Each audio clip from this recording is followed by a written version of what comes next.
नमस्कार, बहुत स्वागत है आपका देश न्यूज़ में और मैं हूं आपके साथ मनीष कुमार। आज हम खास मुद्दे पर बात करेंगे। केजरीवाल की गारंटी बनाम मोदी की गारंटी। सुप्रीम कोर्ट से अंतरिम जमानत मिलने के बाद सीएम केजरीवाल का जोश हाई है। पिछले 24 घंटों में प्रेस कॉन्फ्रेंस और रोड शो कर चुके हैं और इसी कड़ी में आज उन्होंने लोकसभा चुनाव के लिए 10 गारंटियों का ऐलान किया है। इन 10 गारंटियों में पूरे देश में 200 यूनिट फ्री बिजली, बेहतर शिक्षा, स्वास्थ्य, दिल्ली को पूर्ण राज्य का दर्जा, भ्रष्टाचार और बेरोजगारी जैसे मुद्दे उन्होंने शामिल किए हैं। और यही नहीं, केजरीवाल ने भारत पर चीन की ओर से कब्जे वाली जमीन को भी छुड़ाने का वादा किया है। वहीं आम आदमी पार्टी के संयोजक और दिल्ली के मुख्यमंत्री अरविंद केजरीवाल ने कहा कि प्रधानमंत्री नरेंद्र मोदी की पुरानी गारंटी पर मैं जोर देना चाहता हूं। उन्होंने कहा कि 15 लाख हर व्यक्ति के अकाउंट में जाएंगे, वो नहीं हुआ है। 2 करोड़ रोजगार देने की बात भी की थी, जो कि पूरी नहीं हुई है। 2022 तक बुलेट ट्रेन चलाने की बात कही गई थी, लेकिन अभी तक नहीं हुआ है। उन्होंने कहा कि हमने गारंटी दी थी कि बिजली मुफ्त देंगे, स्कूल शानदार होंगे, मोहल्ला क्लिनिक होंगे, हमने सब किया है। मोदी की गारंटी को कौन पूरा करेगा वो भी नहीं पता, क्योंकि वह 70 साल 75 साल के हो जाएंगे, जिसके बाद उन्हें रिटायर होना होगा। केजरीवाल की गारंटी केजरीवाल की नहीं बल्कि पूरे देश की गारंटी है। केजरीवाल ने कहा कि अगर किसी देश के अंदर ढेरों लोग अनपढ़ है, गरीब है, शिक्षा की नीति नहीं है, तो देश आगे नहीं बढ़ सकता है। देश की जनता स्वस्थ होगी तो देश तरक्की करेगा। तमाम प्रकार की बातें उन्होंने अपनी प्रेस कॉन्फ्रेंस में की है। सबसे पहले तो मैं आपको वो बयान सुनवा देता हूं कि उन्होंने इस पूरे प्रेस कॉन्फ्रेंस में क्या कुछ कहा है, फिर इस पूरे मुद्दे पर हम बात करेंगे। रोजगार तैयार किए जाएंगे, वो उन्होंने नहीं किए। मोदी जी ने गारंटी दी थी स्वामीनाथन रिपोर्ट लागू करके उसके हिसाब से किसानों को फसलों के दाम दिए जाएंगे। उन्होंने प्रधानमंत्री बनने के बाद इसको खारिज कर दिया कि मैं नहीं करूंगा। मोदी जी ने गारंटी दी थी कि 2022 तक किसानों की इनकम डबल हो जाएगी, वो नहीं की उन्होंने। इसके पहले जब जब चुनाव आए, केजरीवाल ने गारंटी दी थी दिल्ली में और पंजाब में बिजली मुफ्त करेंगे, हमने बिजली मुफ्त कर दी। हमने गारंटी दी थी बिजली 24 घंटे करेंगे, हमने बिजली 24 घंटे कर दी। हमने गारंटी दी थी शानदार स्कूल बनाएंगे, हमने बच्चों की शिक्षा के लिए शानदार स्कूल बनाए। हमने गारंटी दी थी मोहल्ला क्लिनिक बनाएंगे, हमने जितनी गारंटी दी थी सारी गारंटी पूरी की। तो एक तरफ है मोदी की गारंटी, एक तरफ है केजरीवाल की गारंटी। मोदी की गारंटी का हम देख चुके हैं कि मोदी की गारंटी यकीन करने का लायक नहीं है। और अब तो अगली साल चूंकि मोदी जी रिटायर होंगे, तो उनकी रिटायरमेंट के बाद मोदी की गारंटी कौन पूरी करेगा, इसका भी कोई वो नहीं है। और केजरीवाल की गारंटी, केजरीवाल यही है, कहीं नहीं जा रहा, तो केजरीवाल की गारंटी पूरी करने की गारंटी केजरीवाल लेता है। तो केजरीवाल की गारंटी, केजरीवाल यही है, केजरीवाल गारंटी पूरी करेंगे। मोदी 75 साल के हो जाएंगे, रिटायर हो जाएंगे, तो उनकी गारंटी कौन पूरी करेगी। तमाम प्रकार की बातें उन्होंने अपनी प्रेस कॉन्फ्रेंस में करी है। बता दें कि देश में 24 घंटे बिजली का इंतजाम और गरीबों को फ्री बिजली मिलेगी, ये भी उन्होंने वादा किया। हर गांव में, मोहल्ले में शानदार स्कूल बनाए जाएंगे, मोहल्ले क्लिनिक होंगे। इस देश में पैदा होने वाले हर बच्चे की अच्छी शिक्षा, मुफ्त शिक्षा का इंतजाम भी किया जाएगा। हर गांव और मोहल्ले में मोहल्ला क्लिनिक बनाए जाएंगे। हर जिले में शानदार मल्टी स्पेशलिटी हॉस्पिटल बनाए। तमाम प्रकार की बातें उन्होंने कही। इस पूरे मुद्दे पर बात करने के लिए हमारे साथ में कुछ मेहमान जुड़े हैं। सबसे पहले अपने मेहमानों का परिचय करा देता हूं, उसके बाद में इस पूरी परिचर्चा को आगे बढ़ाएंगे। रीना सक्सेना जी आम आदमी पार्टी का पक्ष रखेंगी, हमारे साथ में स्टूडियो में मौजूद है। नितिन दुबे जी कांग्रेस का पक्ष रखेंगे, हमारे साथ में वो भी जुड़े हुए हैं। और यश भारती जी समाजवादी पार्टी का पक्ष रखेंगे, हमारे साथ में स्टूडियो में मौजूद है। तीनों का मैं बहुत स्वागत करता हूं। रीना सक्सेना जी, जिस प्रकार से अरविंद केजरीवाल ने कहा कि मोदी की गारंटी और वर्सेस केजरीवाल की गारंटी, मोदी रिटायर हो जाएंगे लेकिन केजरीवाल यही हैं, केजरीवाल की गारंटी केजरीवाल पूरा करेंगे, कितनी सच्चाई है? क्या केजरीवाल अपनी गारंटी को पूरा कर पाएंगे? देखिए, जैसा कि पहले तो आपके चैनल के माध्यम से सभी आज की माताओं को मातृ दिवस की हार्दिक शुभकामनाएं। और जैसा कि हम सब देखते आ रहे हैं कि 10 साल से अरविंद केजरीवाल जी की दिल्ली में सरकार है, मगर जो जो गारंटी उन्होंने दी वहां पे वो पूरी करके दिखाई। चाहे शिक्षा का स्तर हो, विश्व स्तरीय प्रशंसा उसको प्राप्त हुई। मोहल्ला क्लिनिक हो, उसका भी विदेशों तक में प्रशंसा हुई है। और तीर्थ यात्रा हो बुजुर्गों की, चाहे किसानों के लिए उन्होंने वो दिया हो 1 करोड़ रुपए का मुआवजा, या शहीदों को 1 करोड़ का मुआवजा, या फसलों के नुकसान पर मुआवजा। ये मतलब जो उन्होंने कहा, गारंटी दी, उसको पूरा करके दिखा दिया। रोजगार के लिए भी उन्होंने नए नए आयाम भी लाए और उसके जरिए उन्होंने बच्चों को रोजगार भी दिल्ली में दिलवाए। तो अब अगर केजरीवाल जी कोई गारंटी दे रहे हैं तो उस गारंटी पे भरोसा किया जा सकता है। बिल्कुल। मगर मोदी जी की गारंटी के बाद जैसा कि फिर वही वाली बात हो जाएगी कि फिर हम वही पुराना रोना रोएंगे, 15 लाख आएंगे, नहीं आए, रुपए कम करेंगे, डॉलर को गिराएंगे, रुपये की कीमत बढ़ाएंगे, तो डॉलर देखिए कहाँ पहुंच गया है, रुपया कहाँ रह गया है। जिस जिस को चीज को उन्होंने बोला वो चीज आज दुगनी चौगनी स्थिति पे पहुंच गई है। बिल्कुल। प्राइवेटाइजेशन को कर दिया, सारी सरकारी संपत्ति को उन्होंने प्राइवेट की तरफ बढ़ाना शुरू कर दिया।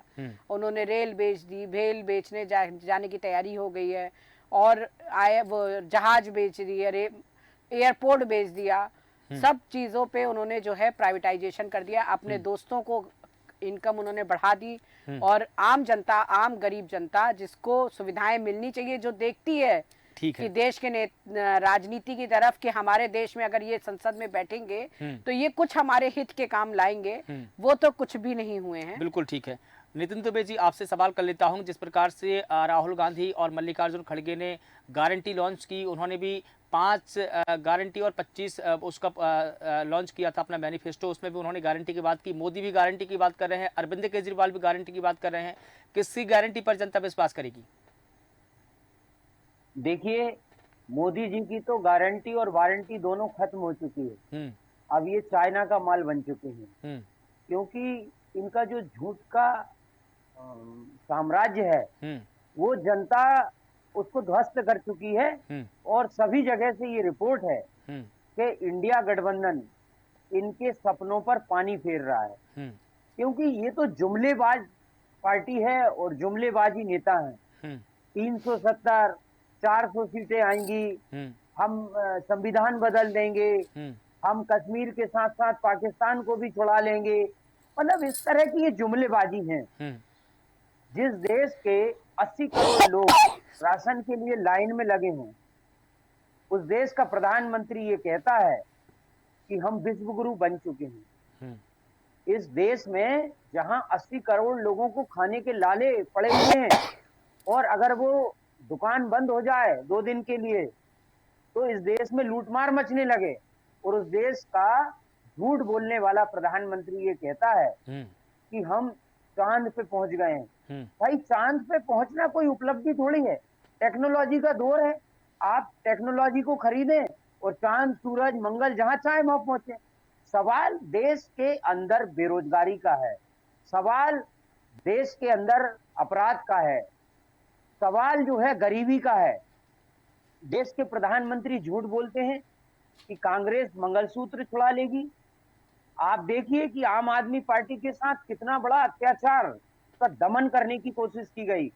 सारे नेताओं को झूठे आरोप में और ना जाने इधर उधर से लोगों को पकड़ के उनके बयान लेके उस आधार पे प्रमाणित नहीं हुआ है, कोई बरामदगी नहीं हुई है। ये कहते हैं 100 करोड़ का घोटाला, शराब घोटाला, 1000 करोड़ का घोटाला, 1 रुपए बरामद नहीं हुआ है आम आदमी के किसी भी नेता के घर से या ऑफिस से। तो फिर ये आरोप कैसे प्रमाणित होंगे? क्या गवाही के आधार पे, झूठे बयान के आधार पर आप किसी को जेल भेज सकते हैं? उसका सबसे बड़ा कारण है कि केजरीवाल सरकार ने जिस तरह दिल्ली का विकास किया है, जिस तरह चौराहे चौराहे पर लोगों को शिक्षित किया है, लोगों को स्वास्थ्य सुविधाएं दी हैं, उस बात से भारतीय जनता पार्टी की नींव हिल गई थी। बिल्कुल ठीक है। यही कारण है कि आज बयानों के आधार पर इतने बढ़िया लीडर को, इतने सुसंस्कृत और शिक्षित लीडर को, जो भारत के लिए, मुझे लगता है कि ये भारत के लिए केजरीवाल जैसे नेता जो है आवश्यक हैं। बिल्कुल ठीक है। क्योंकि अब नेता ऐसे लोग बनते थे जिन्हें संविधान का ज्ञान नहीं, जिन्हें लोकतंत्र का ज्ञान नहीं, जिन्हें भारत का ज्ञान नहीं, जिसे खुद के ही घर का ज्ञान नहीं, वो इस देश में संवैधानिक पदों पर बैठे थे। जो मंत्री पद की शपथ ले रहे हैं उन्हें मालूम ही नहीं हम किस बात की शपथ ले रहे हैं, और उसी बात को झुटला रहे हैं दूसरे दिन से। तो इन सब की तुलना में केजरीवाल जी बहुत अच्छे लीडर हैं। बिल्कुल ठीक है, और केजरीवाल जी इंडिया अच्छे लीडर गठबंधन, हैं, बिल्कुल ठीक है, कैसे लीडर हाँ, हैं चुनाव में और साबित हो जो जाएंगे। जेल इन्होंने भेजा है, हाँ। उसके बाद जो स्थितियां बनेंगी मनीष जी, हम्म। आप देखिए 4 जून को इनके सारे अरमानों पर पानी फिर जाएगा। ठीक ये है, 4 370 जून को और किसके अरमानों 460। पर पानी फिरेगा नितिन जी, ये तो देखना होगा, क्योंकि उस दिन जब काउंटिंग होगी और जो जनता के मत है वो खुलेंगे तो स्पष्ट तौर पर सभी तस्वीरें सामने हो जाएगी जो अभी धुंधली है। यश भारती जी, आपसे जानना चाहूंगा, जिस प्रकार से हम देख रहे हैं गारंटियों पर गारंटी, एक पार्टी आती है वो भी गारंटी देती है, दूसरी पार्टी आती है वो भी गारंटी देती है, लेकिन सवाल ये है कि क्या वो उसे पूरा कर पाएंगे? क्या जिस तरीके से जो फ्री वीज दिए जा रहे हैं पार्टी की तरफ से, जो घोषणा की जा रही है, क्या इन फ्री वीजों से देश को नुकसान नहीं होगा? भाई जी। ये गारंटी शब्द इस चुनाव में लाया कौन? वही लेकर के आए जो इन सब बातों का विरोध करते थे। हाँ। और हमने तो लेकर के आए। सबसे पहले तो मैं आपका धन्यवाद देना चाहूंगा देश न्यूज का कि उसने 4 जून के परिणाम आपके पैनल में दिखा दिए हैं। इंडिया गठबंधन दिखाई दे रहा है, एनडीए और बीजेपी खत्म हो चुकी है, यही परिणाम आने वाले हैं। ये आपके पैनल से दिख रहा है कि आपका अब रुझान भाजपा या एनडीए की तरफ नहीं है, उनसे प्रतिक्रिया लेना भी आप उचित नहीं समझते, उनकी गारंटी फेल हो चुकी है। उसके लिए बहुत बहुत धन्यवाद। दूसरी बात, जो भारतीय जनता पार्टी कहती है, भाजपा के नेता कहते हैं one nation one election, one कुछ नेशन कारणों वन से राशन। बीजेपी प्रवक्ता आ नहीं पाए हैं, हमने उनको भी बुलवाया था, लेकिन वो कुछ मनीष कारणों भाई से आ बहुत नहीं सारे पाए हैं। कारण रहेंगे अभी 4 जून के बाद, बहुत सारे कारण रहेंगे जो गारंटी फेल होने के और इनके नेताओं के फेल होने के। जैसे जब पहले चरण के चुनाव हुए तो पहले चरण और दूसरे चरण के बाद इनके भारतीय जनता पार्टी के मध्य प्रदेश के अध्यक्ष वीडी शर्मा जी ने कम वोटिंग होने के बहाने बताए ना, गर्मी हो गई, शादियां आ गई और भी बहुत सारे कारण बनाए। वैसे ही बहुत सारे कारण आपको वो गिना सकते हैं अपने फेलियर के लिए। तो मैं वो बात कह रहा था कि one nation one election, one nation one ration और एक विधान एक संविधान, वो सब जो बातें भारतीय जनता पार्टी के लोग करते थे, वो दिल्ली को पूर्ण राज्य का दर्जा क्यों नहीं दिलाना चाहते? क्या वो वन नेशन और वन स्टेट नहीं हो रही है बात कि जैसे सारे प्रांत है वैसे ही दिल्ली भी होना चाहिए? इस बात की पहल तो भारतीय जनता पार्टी को करनी चाहिए थी और लगातार भारतीय जनता पार्टी इस बात का विरोध कर रही थी। तो 10 पॉइंट जो है उसमें तो एक महत्वपूर्ण पॉइंट जो है भारतीय जनता लेकिन यश भारती जी, मैं 1 मिनट रोकना चाहूंगा, जिस प्रकार से उसको केंद्र शासित प्रदेश बनाया, क्या वहां पर डेवलपमेंट नहीं हुए? डेवलपमेंट तो हो रहा है ना, फिर पूर्ण राज्य क्यों? देखिए, पूर्ण राज्य में बहुत सारी रुकावटें हैं। एक सबसे बड़ी बात जो आम आदमी पार्टी जिस स्लोगन के साथ आई, भ्रष्टाचार मुक्त करने के लिए, और भ्रष्टाचार मुक्त करने में पुलिस एक अहम योगदान करती है। जो बेटर पुलिसिंग होती है वो एक बड़ा अहम योगदान करता है किसी भी चीज की तफ्तीश के लिए, किसी भी चीज की जांच के लिए, किसी को पकड़ने के लिए, किसी के इंटरोगेशन करने के लिए। ये सब चीजें पुलिस का काम है, ये आम कोई डिपार्टमेंट नहीं कर सकता। और जांच की भी, जब जो डिपार्टमेंट आम आदमी पार्टी की सरकार के पास थे वो भी केंद्र शासन ने लगातार छीनने का काम किया। ट्रांसफर नहीं कर सकते, पोस्टिंग नहीं कर सकते, तो कैसे सजा देंगे आप किसी भ्रष्ट अधिकारी को या ना मानने वाले अधिकारी को जो गैर जिम्मेदार है जनता के प्रति, उसको सजा कैसे देंगे आप? लेकिन क्या तो ये सारी चीजें तो ट्रांसफर पोस्टिंग नहीं कर पा रहे हैं, क्या इसलिए पूर्ण राज्य की मांग की जा रही है कि ट्रांसफर पोस्टिंग करें? इसके अलावा भी कई मानक होते हैं विकास के। देखिए, जिस प्रकार से दिल्ली का विकास हुआ है वो ना सिर्फ देश के लिए एक हमने देखा मॉडल बनकर उभरा है, बल्कि पूरी दुनिया देख रही है कि दिल्ली में किस प्रकार से विकास हुआ है। क्या पूर्ण राज्य अगर नहीं होता तो भी विकास होता, और है तो भी विकास होता? क्योंकि वहां पर पूरी मशीनरी बैठी रहती है, वहां पर प्राइम मिनिस्टर बैठे रहते हैं, पूरी केंद्र सरकार वहां पर बैठी है, तो विकास तो हो ही रहा है। मनीष भाई, आपकी बात से मैं पूरी तरह सहमत हूं, लेकिन जो आम आदमी को समझ में आता है, जो सरल भाषा में, वो भाषा मैंने बताई, और मुझे लगता है आप मेरी इस भाषा से सहमत होंगे, उदाहरण से भी सहमत होंगे। अगर आपने जो उदाहरण दिया, मैं अगर उस बात को करूं कि भोपाल राजधानी है, या मुख्यमंत्री बैठते हैं, राज्यपाल बैठते हैं, तो यह जिला कलेक्टर की आवश्यकता क्या है? तो हटा दीजिए जिला कलेक्टर को। जिला सरकार की कोई आवश्यकता नहीं है, महापौर की यहाँ कोई भूमिका नहीं है, या नगरीय प्रशासन नहीं होना चाहिए। तो ये उदाहरण आपका बिल्कुल वैसा ही है। वैसे ही अगर आपने उसको राज्य बनाया तो पूर्ण राज्य का दर्जा जैसा आप बोल रहे हैं कि वहां पर ट्रांसफर पोस्टिंग नहीं हो पा रही है, तो क्या इसलिए केजरीवाल मांग रहे हैं कि अब ट्रांसफर पोस्टिंग या पुलिस भी मेरे पास में आ जाए तो सारी पावर आ जाए? क्योंकि पावर मैंने कुछ 2 उदाहरण बताए आपको, ये मैंने कुछ 2 उदाहरण बताए, ऐसे बहुत सारी बातें हैं। अगर मैं उस बहुत सारी बातों को करता रहूंगा तो डिबेट का टाइम कम पड़ जाएगा। लेकिन मुझे लेकिन मनीष भाई, मुझे मेरी बात तो पूरी आ जाती है। बिल्कुल। जो बात आपने विषय रखा केजरीवाल जी की गारंटी और गुजरात मॉडल की गारंटी, बात शराब की बार बार चलती है। देश भर में अगर अवैध शराब सबसे ज्यादा कहीं खपाई जाती है तो वो गुजरात में खपाई जाती है, जो पूर्ण तरीके से प्रतिबंधित है। हाँ। उस गुजरात मॉडल की बात कौन करेगा? तो हम जितने भी गठबंधन के लोग हैं, चाहे कांग्रेस पार्टी हो, आम आदमी पार्टी हो, समाजवादी पार्टी हो, टीएमसी हो, या जितने भी घटक दल हैं, सबने अपने राज्य में बेहतर उदाहरण दिए हैं गुड गवर्नेंस के, और उस गुड गवर्नेंस से अपनी अपनी योजनाएं लेकर के आ रहे हैं। हम सब कलेक्टिवली उन सबको घोषित करके और बेहतर देंगे, ये हमारा संकल्प है। बिल्कुल ठीक है, झूठी बातें नहीं है। रीना जी, ये हमने राज्य में मतलब उत्तर प्रदेश में, हाँ, गुजरात में, छत्तीसगढ़ में, मध्य प्रदेश में कोई एक उदाहरण बता दीजिए कि जो मोदी की गारंटी में शामिल हो और राज्य में उन्होंने स्थापित करके रखा। ठीक है रीना जी, कोई एक राज्य बता दीजिए। रीना जी से सवाल ले लेता हूँ। रीना जी, जिस प्रकार से जो 10 गारंटी है उनमें से 8वें नंबर की अगर गारंटी पर हम जाएंगे तो इसमें सबसे बड़ी घोषणा ये की गई है कि 1 साल में 2 करोड़ रोजगार केजरीवाल देंगे। कैसे देंगे 1 साल में 2 करोड़ रोजगार? देखिए, रोजगार तो हैं, वैकेंसीज हैं, मगर मोदी सरकार की नीयत अच्छी नहीं थी, इसीलिए उन्होंने वहां पे कोई वैकेंसीज निकाली नहीं और रोजगार दिए नहीं है। आप किसी भी विभाग में चले जाइए, हर विभाग में वैकेंसीज हैं। कितने युवा जो हैं पीएससी के रिजल्ट निकल गए, इसके रिजल्ट निकल गए, नियुक्ति पत्र का इंतजार कर रहे हैं, उनके पास नियुक्ति पत्र के इंतजार में वो लेटर जो हैं उनके डेट निकल गई है, एज निकल गई है।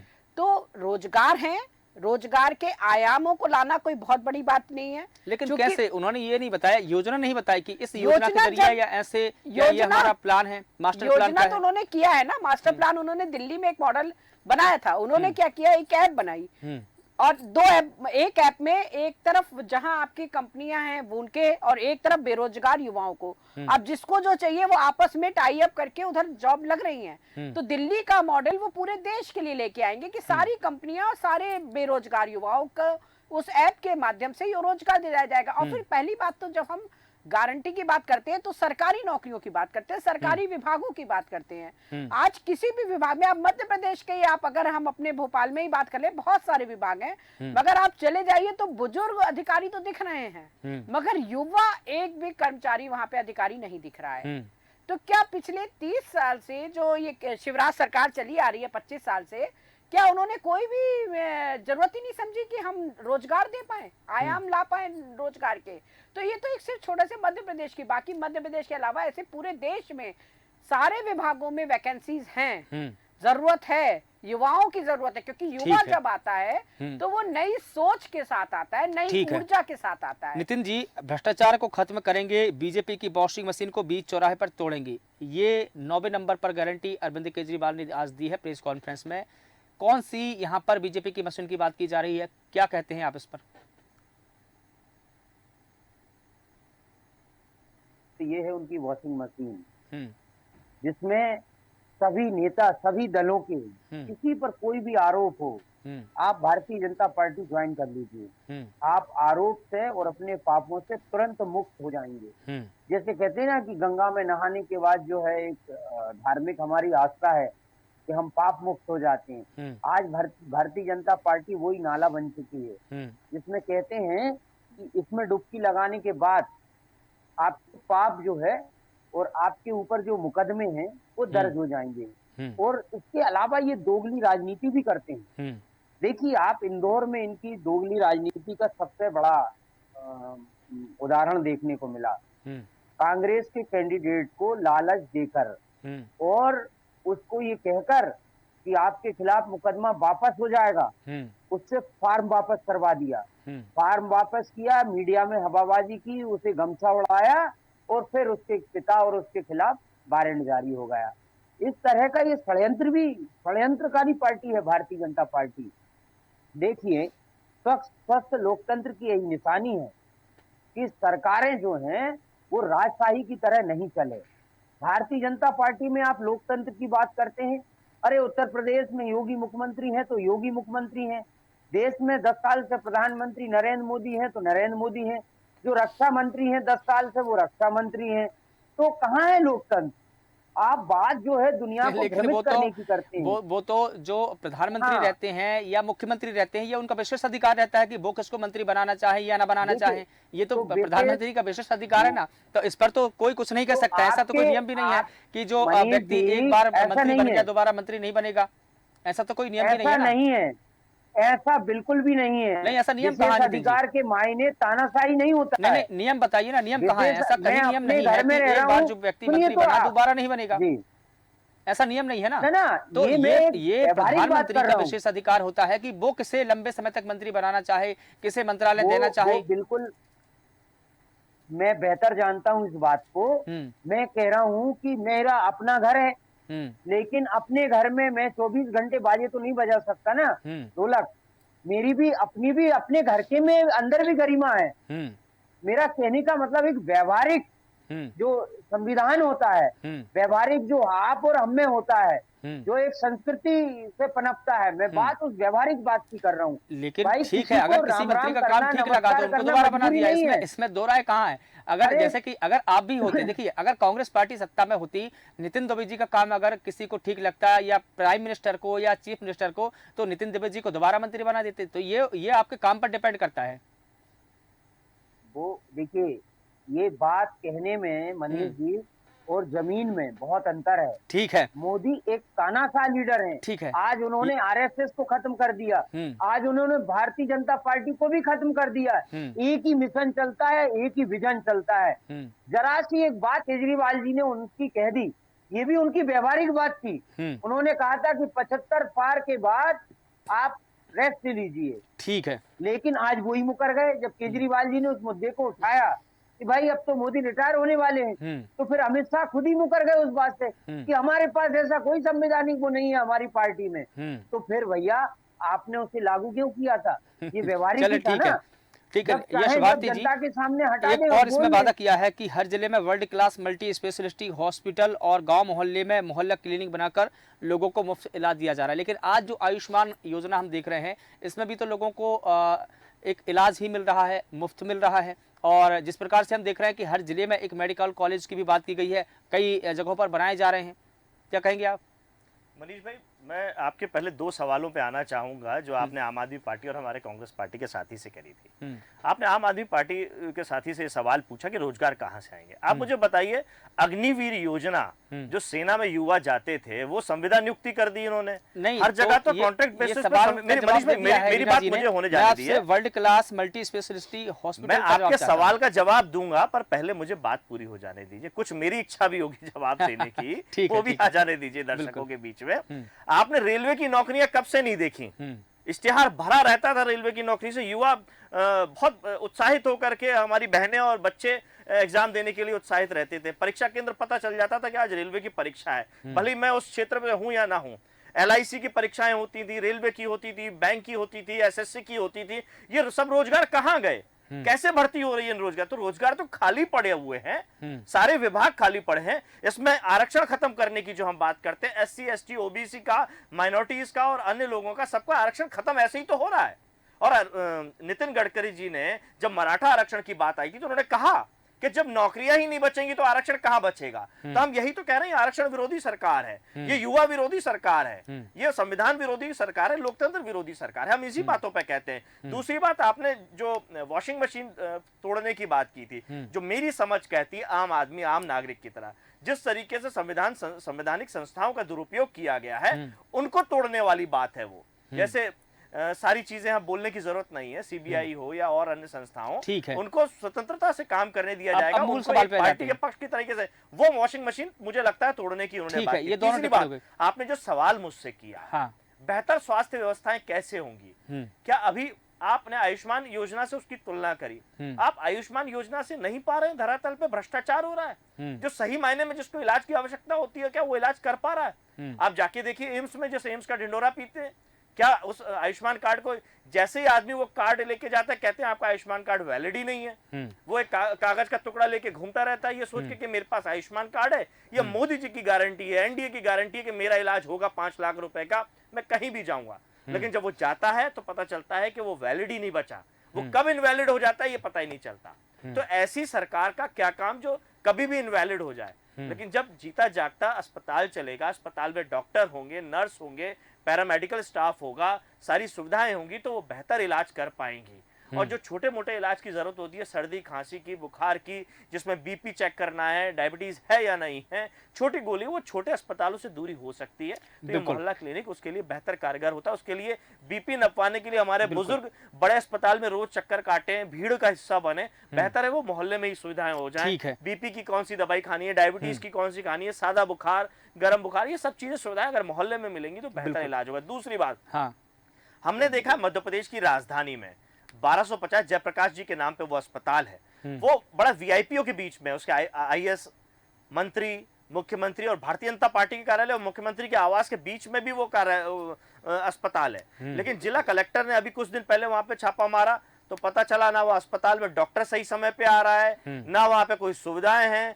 सारी व्यवस्थाएं भंग हैं, जो दवाइयां हैं वो एक्सपायरी डेट की निकल चुकी है। तो ये हाल मध्य प्रदेश की राजधानी में है, वहां पे है जहां सारे वीआईपी रहते हैं और एकमात्र जिला अस्पताल है, उसके ये हाल है। तो आप अंदाजा लगाइए कि पूरे देश भर में अस्पतालों की क्या स्थिति होगी और गुजरात में किस तरीके की स्थिति होगी। मैं बार बार गुजरात को इसीलिए टारगेट कर रहा हूं क्योंकि गुजरात झूठा मॉडल दिखा करके देश को लूटने का काम भारतीय जनता पार्टी। बिल्कुल ठीक है, चूंकि हमारे पास में समय का अभाव है, इसलिए इस पूरी परिचर्चा को यहाँ पर विराम देना होगा। आप तीनों का बहुत शुक्रिया हमसे जुड़ने के लिए, बात करने के लिए।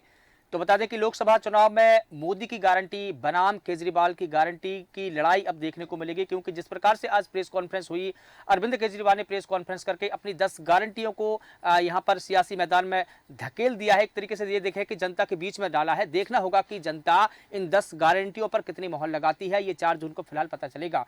तो फिलहाल देश न्यूज के खास कार्यक्रम में बस इतना ही। मुझे दीजिए इजाजत, नमस्कार।